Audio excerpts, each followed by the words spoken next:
Hey guys, welcome back to the channel. This is AJ from the Paladin Journal, and today we're going to be talking about the finale of House of Dragon Season 2.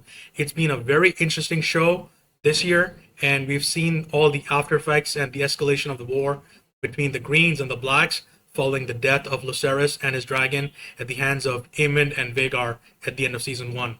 We've seen how characters have gone out for vengeance, how there's been such a huge escalation that dragons are actually fighting in the war now, and we've seen setups for so many betrayals, so many new stories, new characters joining in, and it's kind of been a blast. I think season one was pretty damn good. However, I feel that season two doesn't quite live up to the mark in some ways, and in other ways, it really ascends. So just first off, just dealing with some of the main storylines, we have the Damon storyline at Harrenhal, following from last week's episode where he gets humbled by the new Lord Tully. We have Rhaenyra trying to stop the war, and then just failing, and then going out full force and just doing whatever it takes to make it a short war as possible. And this episode, it really goes a lot further, which was very surprising to me in the way that the story is handled. Then we have the story with Kristen Cole and Gawain Hightower, sorry, whom we haven't seen for a while. I think the last time we saw them was like episode six, so or episode six was it, or maybe episode five even. So it's kind of been a while in the story since we've seen these two guys, and I think they had one of the most understated scenes throughout the season. And then there's some more stuff. We finally get to see Tywin Lannister, who sits on the small council for Aegon, and now Aemon as Master of Ships. He kind of gets a swan song, so to speak, which was really surprising to me because he's never been built up to be anything special in particular, even back in season one. So it was like pretty interesting that he gets to do something here, and it's kind of funny that they actually they took a bit of a humor route with his story in this episode, because he goes to the Free Cities. He's trying to enlist their help on the orders of Aemon, and he clearly doesn't want to do it, but it's his duty, so he's going to do it. There's a lot of humor in that whole storyline, in that subplot, which I'm not sure if this was the right place to do it in the finale, but I suppose it works. Didn't quite work for me because it felt a little too forced, but I mean, that's what it is, right? And then we have the whole thing going on with Rhaena in the Vale, which I think it has been the weakest element of the entire season by far. Even Damon at Harrenhal doesn't compare to any of that, and it's just because you know I know from outside sources that her story, as it's being told in this season, her story is an amalgamation of her own story from the book and that of another character, which is problematic if you know some of the backstory for that other character who has been cut from the show. So, and it doesn't even make internal sense because of some other things that are going on, which I'll get into later. And then there's the whole thing with Allison, suffering back to back setbacks with being a ruler. She's denied as a regent, she's denied a position on the small council entirely, and now she's just like floundering. It's been 3 episodes, 4 episodes of her just like flailing to have any power in King's Landing, and the direction her story goes in the finale is like, yeah, Allison, what else did we expect? Like I feel I've been saying this for all of last 3 episodes, 6, 7, 8, and 8 now 8. I've just been saying the same thing. It's like Allison is finally getting her due. Some of it is not her fault because almost the entirety of what is happening right now, it goes back to Otto Hightower's lust for power. Whether he tried to do it for the good of the realm or he did it for his own house's ascendancy, he's to blame for everything that has gone wrong. Whether it's the messed up relationship between Allison and Rhaenyra, or it's Damon trying to be such a menace, or just so many other things. If Otto Hightower wasn't so power hungry, if he didn't go after that power with such full force, maybe the Dance of Dragons wouldn't have happened. But it's all happened. So you just gotta deal with it. And now, just let me look at the summary for the episode again, see what else I'm missing out on. And yeah, that's pretty much it for the main stories. There's also the whole thing going on with Adam and Ellen, um, in Driftmark and in Dragonstone, which I thought it was a really interesting dichotomy between the two brothers. Because Alan, he is very resentful of his father, while Adam just wants to, he just wants what should be his. If he and his brother had been acknowledged by Corliss, they could have had so much more in their life, which they haven't had up until this point. And now, Alan is the first mate on the Sea Snake's flagship, and Adam is now a dragon rider, which is like such a huge step up for both brothers. And then, of course, you have all the underlying story going on between, or not between, with Hugh Hammer and Ulf, being the other two dragon riders, and we see how the personalities between these three characters are so different from each other. Ulf is, uh, he's basically, he's I wouldn't say he's a liar, but he's more like, he's a dissembler. He has no manners. He doesn't really respect authority or anything, and he just exists in his own world. He doesn't care who he insults, who he talks smack about, but he's a stupid idiot, really, to be honest. Hugh Hammer, he's like, he's he's respectful and everything, but you clearly see that he he's wanted this power for a while now, and he has this power, but at this point he's still the obedient and loyal dragon rider. So there will be something different later. And Adam, of course, Adam is somebody who, he's the only one of Rhaenyra's three new dragon riders who has some connection to her through Corliss. While I like, throughout the episode or throughout the storyline, I'm like, Corliss, just tell Rhaenyra who he is. She'll be so much more amenable to having him be a dragon rider, and I'm sure Jace would too as well. But it's like, Corliss is like, he's still he's still keeping his own counsel on this. So it's like, yeah, that's an opportunity missed, because the fears that Jace and Rhaenyra have about raising an army of bastards, as Rhaenyra called it in the last episode, it would put their mind at ease a little bit, because of course, Ulf is there to just contradict everything. So that was all good stuff. And of course, like I said, Damon's storyline, I think it ended beautifully. It had a lot of bumps on the road, but and there was a moment in this episode where I felt like, again, they were forcing things a little too much.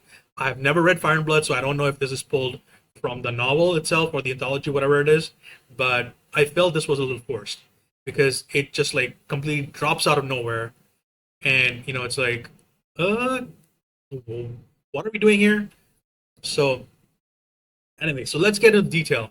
Like I said, we kick off with the story with Thailand, and it's a bit of a humorous story as he goes to the free cities, trying to enlist help from the Triarchy on Aemon's orders.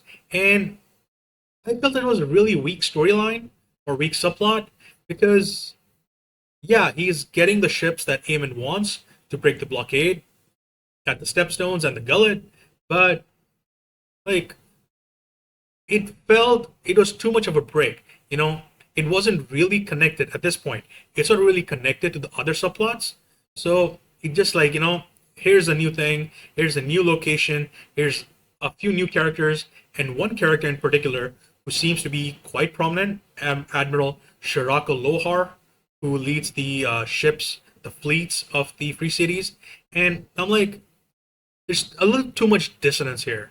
Uh, it could have been a little written better if there had been a name drop earlier in the season, or something like that, or maybe even last season, because we saw in the last season that while Viserys was on his literally on his deathbed, following the death of Lenor, Corlys went to the Stepstones. He fought the Triarchy. He was wounded in the battles there, and when he comes back, he's like in a coma or something. So if around that point, or even earlier on in this season, if there had been a name drop for Admiral Shirako Lohar, I felt it could have been a little bit better of a setup. But anyways, I thought it was nice. side story completely. It connects in the final scenes of the episode to the rest of the story, and it was all right. Nothing special, but the humor was a little too much forceful. And then we get to I'll deal with this in as a whole. Whole Dragon Rider situation is, I think, really is shaping up to be really good, because you can see where the friction is happening. Because Ulf, he's a commoner. He's not used to royalty. He's not used to the ways of the courts, and he's just doing whatever the hell he wants. Pretty much the first scene with him in this episode is him and Hugh Hammer. They are in the small council chamber at Dragonstone, and Ulf has his legs on the map. And Jace comes in and he's like, "Get your damn feet off the table." And he's like, "What? What are you gonna do, boy?" And then Hugh Hammer's like, "He's Prince Jacaerys Velaryon, the heir to Dragonstone." And Ulf is like, "Okay, my bad." It's like, yeah, I can see what is gonna happen next season. What the storyline is gonna be with these two characters, because Jace, he's coming in with so much baggage, and Ulf and Hugh, they're coming up with so much baggage, and all the friction that's gonna happen, and what happens later on. It's like, yeah, I can see all that set up right here. I think they're doing it fairly well. As someone who knows a little bit of the spoilers for these characters' stories, and it's really interesting that they how how they're setting up. At the risk of repeating myself, because this is the kind of internal friction that the blacks need. Because up until this point, it's just been between Rhaenyra and her small council, or Rhaenyra and Jace. That's where they're butting heads, or Rhaenyra and Daemon, and this adds a new angle to that. So whereas with the Greens, we've seen how generally united their council is, or not even united. It's like they don't have a strong head of the table, the Greens, because Aegon is something incompetent. He's a bit of a fool. He doesn't really know much, and he's open to manipulation. Aemon, he's coming off way too strong, and he's just issuing orders. He doesn't really care about listening to any dissenting opinion or anything. He just wants to get things done. Doesn't matter the cost. Doesn't matter how it has to be done. Whatever. Whereas with the blacks, Rhaenyra is there as a strong leader, but her gender and her approach is throwing off her small council.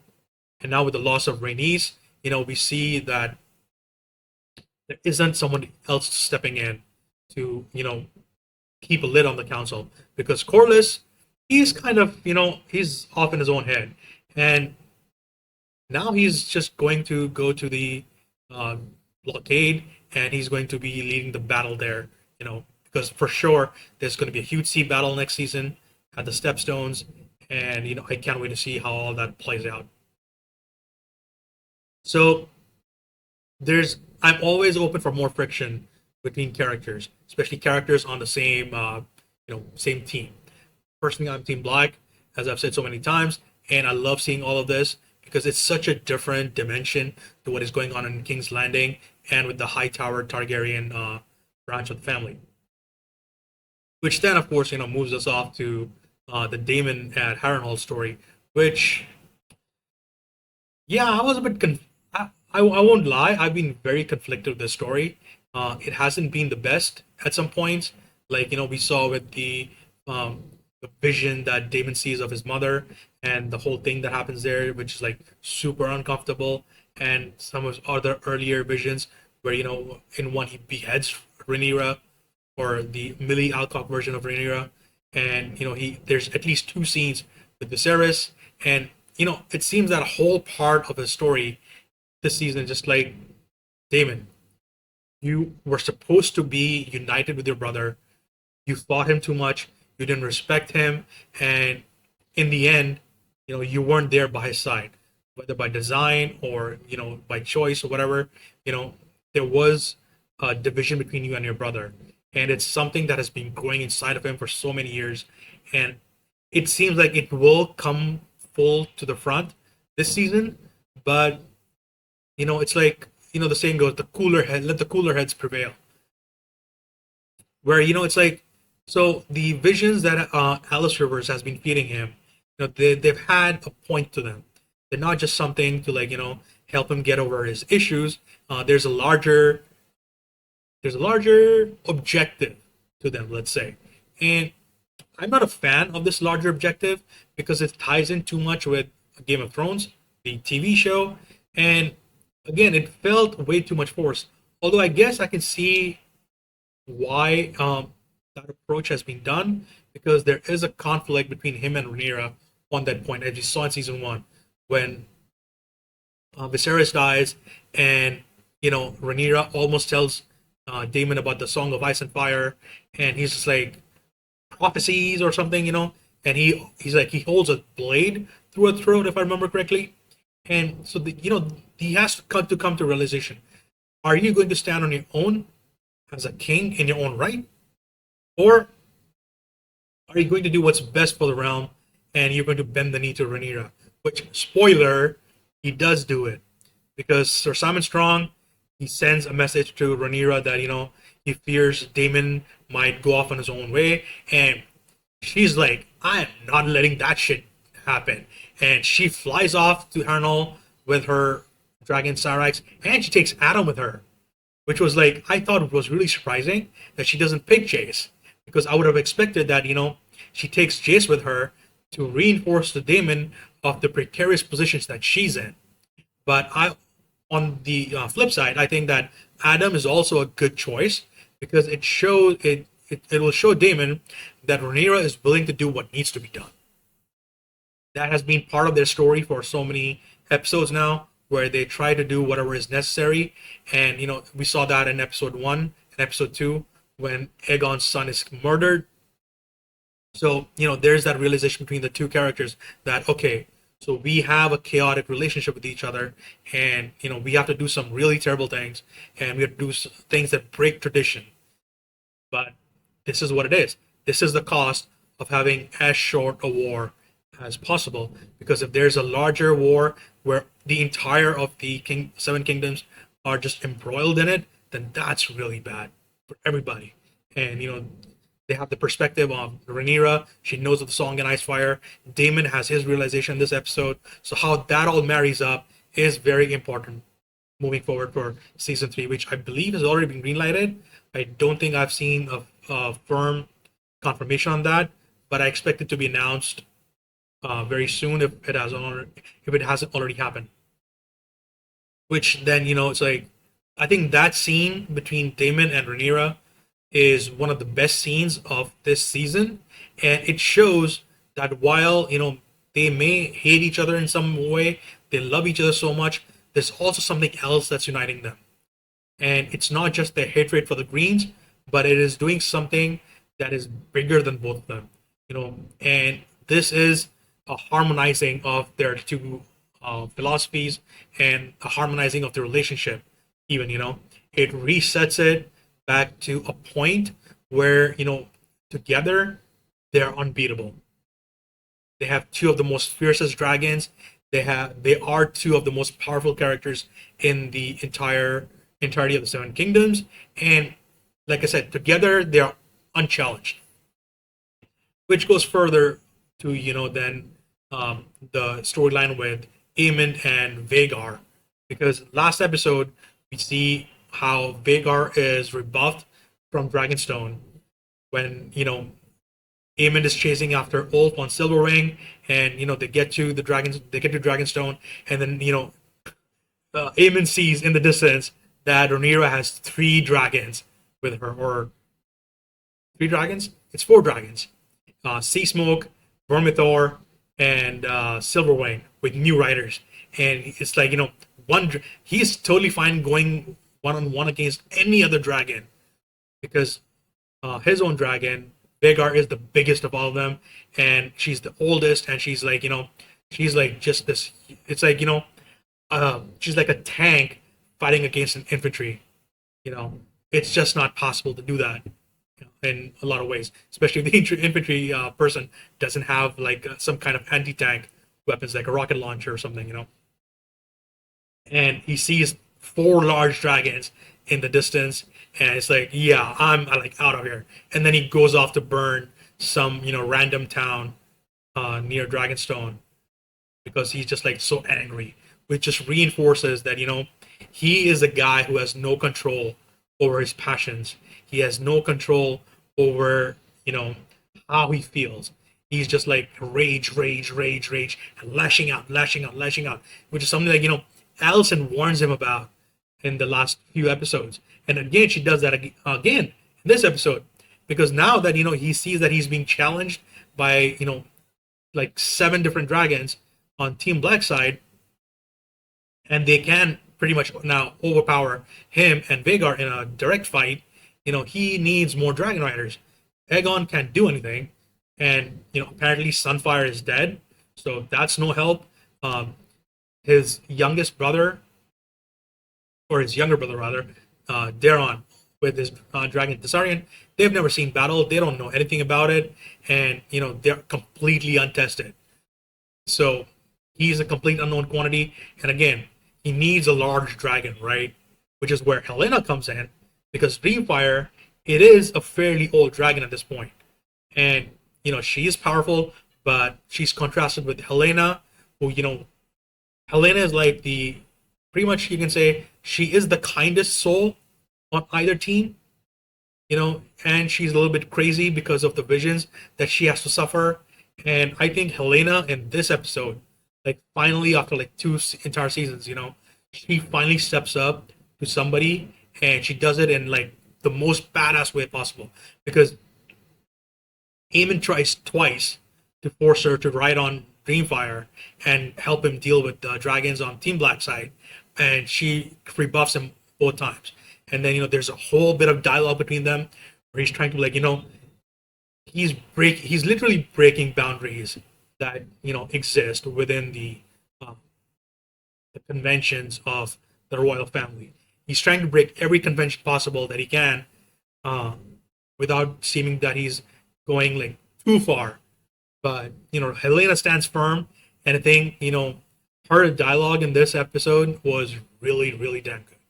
Especially like earlier on when she is having a bit of a moment with Allison, and Allison is like, I feel so frustrated with Allison. Like her character just like flip flops a little bit too much, and a character who doesn't really have a strong conviction anymore.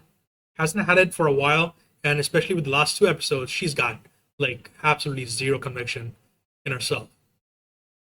Which again, just then again, it moves the story forward where spoiler, spoiler, spoiler, big spoiler, big spoiler, big spoiler. She does what Rhaenyra did in episode 3. In episode 3, Rhaenyra goes to King's Landing to meet with Alicent and to try to stop the war from escalating. And Alicent's like, it's too late. I can't do anything. It's already what's happened has happened, and you have to make you just have to do what you feel is right. Which is like, Rhaenyra tried, and now Alicent, she's suffering the consequences of each of her decisions.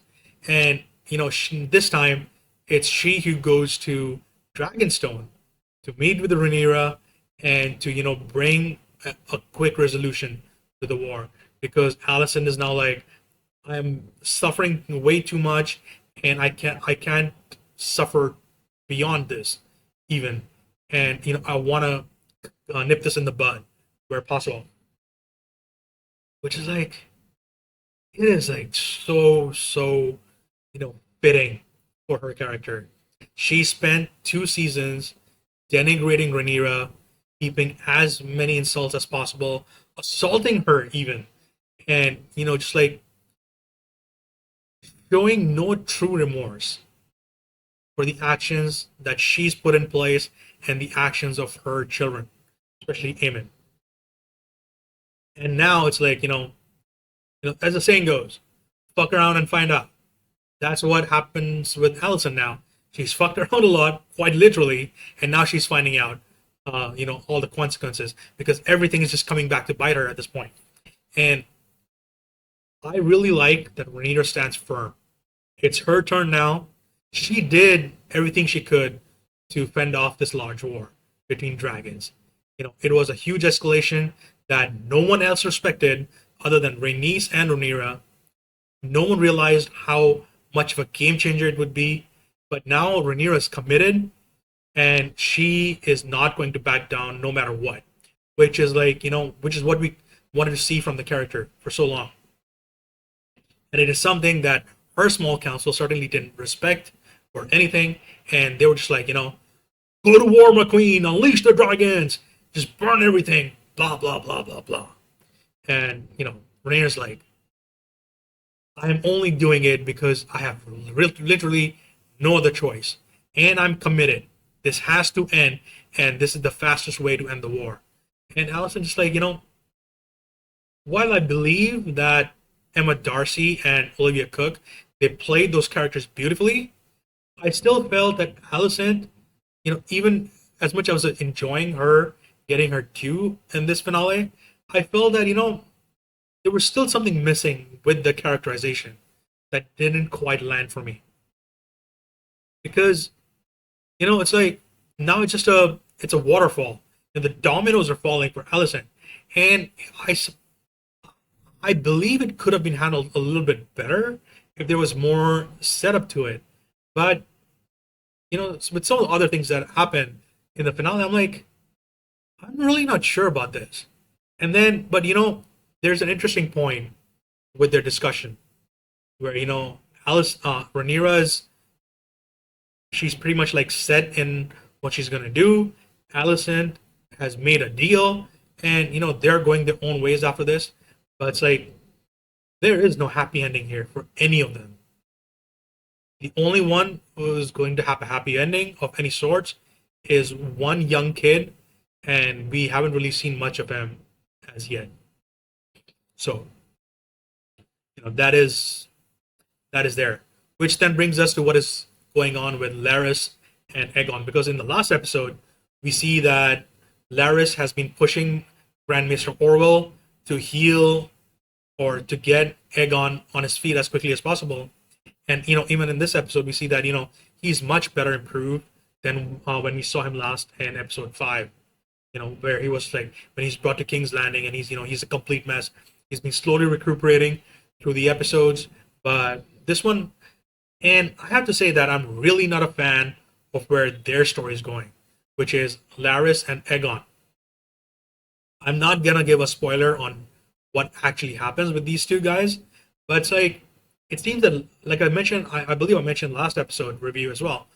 Larys has kind of done a 180, or even like we could say he's done a 150 on where he was earlier in the season, or even in the last season, where he was. He has kind of like given up on being the Master Whispers, and he's just like totally doing his own thing. And I'm like, I really don't get what this story is meant to be. Like, is it just a subplot that is going to go off in a completely different direction to everybody else's, and then later on it's gonna fold back in, which is like this is kind of like this is the kind of stuff that happens in the Game of Thrones show, which was really frustrating as a viewer to watch. Characters that would just disappear for an entire season or more than one season, even 2 seasons, 3 seasons, and then they come back. Which it's not going to happen with this one because this is a much smaller show and it's a more contained story because it doesn't happen over like 3 years or 4 years, but we're in the thick of it and it's all happening on a very short time scale. So the characters could come back, but as of this point, they're kind of like written out of the story, and I'm not sure I agree with that or anything. So it's like it was really frustrating. I really don't get what the direction is with these characters, and like that plus the stuff that's going on with Reyna in the Vale, which is like, okay, like what? So again, spoiler, spoiler, spoiler. Like this entire review is a spoiler. So again, but just still in case, if you want to know about Reyna, spoiler, spoiler, spoiler. Her character has been merged with that of Nettles from the Fire and Blood story. Nettles is some commoner who manages to tame a dragon called Sheep Stealer, and she ends up later on having an affair with Damon in the original story. But of course, we have Reina here, and that would be like Reina in the show, taking on aspects of this character. I really hope that particular thing doesn't happen. Although it's whatever, but too weird to think about. But again, anyways, the important aspects that have been merged between Reina and Nettles is that Reina is the one who's going to bond with Sheep Stealer. Sheep Stealer is apparently an old, aged, wild dragon, who's been nesting in the Vale and just been eating sheep or something all the time. And there have been indications earlier on in the episodes, but in the last two, I feel like Reina's story has kind of gone off the beaten track. And we see that when she's leaving um, the castle of Lady Jane Eyre, and going off to Pentos with her cousins, she just like takes off into the wild to find Sheep Stealer, and it's like, okay, I get what the writer's trying to do, but are you really expecting me to believe that Reina is missing and nobody has come looking for her yet?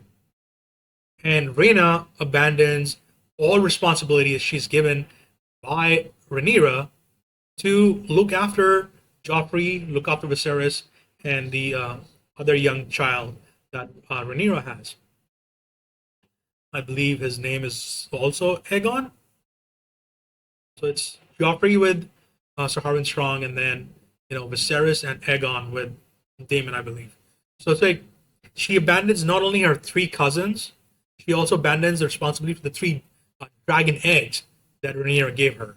It's like that is such a break with character, because like I get the point of where they're trying to go, right? Because Reina, she tried to, even earlier in the like in the episode last or the one before that, we learned that or even before that, we learned that she tried to bond with the dragon when she was younger, but she almost died in the process. And then growing up, after her mother Lena's death, Aemon is the one who bonds with Vhagar, who takes Vhagar from her, where she was expecting it to be like it would be her heritage, or not her heritage, it would be her birthright to ride Vhagar, but that's taken from her. So I get what they're trying to do, that she has so much like trauma and heartache from not being a dragon rider. Certainly there have been scenes between her and her sister Bela which allude to that, but I felt like there was still a breaking character, because when she's sent off to Lady Jane Eyre, and she's talking with Bela, she's talking with Rhaenyra, she realizes the depths of the responsibility that is given to her. But now it's like that's all out of the window, and I really don't get why this is happening. Yeah, sure, you can say it's all the budget cuts and all the stuff that happened with the strike last year, but I still feel that's the wrong direction to take for her character. There's more you could do if you want to tell like an original story with her being in Pentos. Maybe she reunites with Laenor there. We don't know. That is an angle that could have been covered possibly. So again, I feel like this was the weakest element of the finale, and just generally, I'm like not vibing with it. And probably she's probably gonna die towards the end anyway. So it's like, I guess Lucerys died in season 1. She's gonna die in season 3 probably. So it's like, whatever. Sheep Stealer is probably gonna die with her as well. So we'll see what happens with that. But yeah, there's that. So let me see, what else am I forgetting? Da, da, da, da, da. Oh yes, Alan. Alan delivers a scathing monologue on Corlys towards the end of the episode, and I felt that it was a really good place to put it, because there's been this simmering rage and frustration in him throughout the season when we see him for the first time up until this point, and it was delivered beautifully. Abu Bakr Salim was absolutely amazing in that scene. Steve Toussaint, again, he was also amazing. And it's a conversation that really needed to happen. So now we just need something between Corlys and Adam, and we'll have the whole shebang right there. But it was delivered beautifully, and it really shows how undervalued some bastards are in the entire franchise. We've seen some of the good stuff that happens with Ramsay Bolton. We've seen what happens with Jon Stark. We've seen, or Jon Snow, and so many other bastards we see in Game of Thrones. And even here, a a very critical running theme because Jace and Luce, they were also bastards. There's probably more that we've yet to see. There's a whole thing going on with Ulf and Hugh and Adam as well. So overall, this was really good stuff, and I can't wait to see more. And then it's like to come to the end of things now. The final like 2 minutes of the episode is just giving you an overall view on everything that is happening in Westeros. We finally get to see the Starks getting across the crossing that's controlled by the phrase, which is like it was kind of cathartic to see, given what we have seen happen in Game of Thrones with Walder Frey and Robb Stark and everything. Jason Lannister, he's getting his armies ready. Daeron Targaryen with his dragon Tessarion, they are getting ready with the Hightower army from the Reach. Tyrion Lannister is on his way back with the ships from the Free Cities. Daemon has his army ready for Rhaenyra. The dragons are being marshaled. Kristen Cole and Gawain, they are getting ready as well. And I forgot this earlier. There's a really good scene between these two characters who we haven't seen for a while, and it was really like come to Jesus moment for both of them because Gawain finally recognizes that Kristen Cole betrayed his oaths by having a relationship with his sister, with Alicent. And, Kristen realizes finally that he's given way too much to women who ultimately couldn't love him back the same way that he wanted to. And while I hate Cole for everything that he's done last season, everything he's done this season, I think this was a really good moment for him. It's a bit like what happens with Alicent, although, I still think that Cole is going to get off too lightly, but it's important for both of these characters to have this realization at this point because now they've seen the horror of what they've unleashed and it's time for payback, and that's important. But Alicent is getting the worst of the deal between the two of them. I think that next season Cole is gonna he's gonna get off lightly, but I'm going to be so happy with Cole's death. I don't think Alicent deserves to die because a lot of the decisions that she makes, they're all a consequence of how her father treated her and how just being a member of the royal family, being a queen and a queen regent and the queen dowager, and how that has affected her. So a lot of it is events outside her control, but that still, I'm not going to make excuses for her. She has been a very big hypocrite, which Rhaenyra does call her out on again and again in this episode, which is very good. It was a point that needed to be made. But anyways, that's pretty much the entirety of the finale. And I was hoping there would be something more, because again, the theme for this season has been, the Dance of the Dragons is going to kick off, and it does in episode 4. And there are some important action scenes that are not just like people battling each other, but I was hoping for something more explosive happening. Perhaps the storming of the dragon pit, which they've certainly spent a lot of time setting up in this season. But it didn't happen. Something more down the line, even perhaps. But I guess they're keeping it all off till season 3. If this was a regular season, which is like 10 episodes, so they certainly could have put all of that here this year. But it's only 8 episodes, and I feel that the cutback is going to harm the season. The overall integrity, the overall meta story of the season is harmed by that fact. But it is what it is. We can only hope that there's a season 3 and also a season 4, because if we get a rapid fire season 3, it's again going to be a reflection of how season 7 and 8 of Game of Thrones turned out. The story progresses too fast, and characters are doing things that they won't necessarily will. You like magnified so many times more than what we've seen already, and it's just not going to be a satisfying ending, which is what we all want, a satisfying conclusion, which Game of Thrones wasn't, and I hope House of Dragon isn't. So season 3, season 4, let's have it. And that's the finale. That's everything there. Just give me your thoughts. What do you guys think about everything that happens? And be sure to like the video, subscribe to the channel, and be sure to check out the social media as well. And we'll be back in a couple of years probably with season 3, because I believe they are going to be starting filming early next year. So don't expect a season 3 until like middle of 2026. If it happens in 2025, I'll be happy. But I think we're not going to see it for like it'll be like at least 2 years before we see the next season, which sucks. I really want there to be a season every year, because the waiting kind of kills the momentum. But we'll see what it is. So cheers, guys. That's me signing out. Catch you all next time. Bye.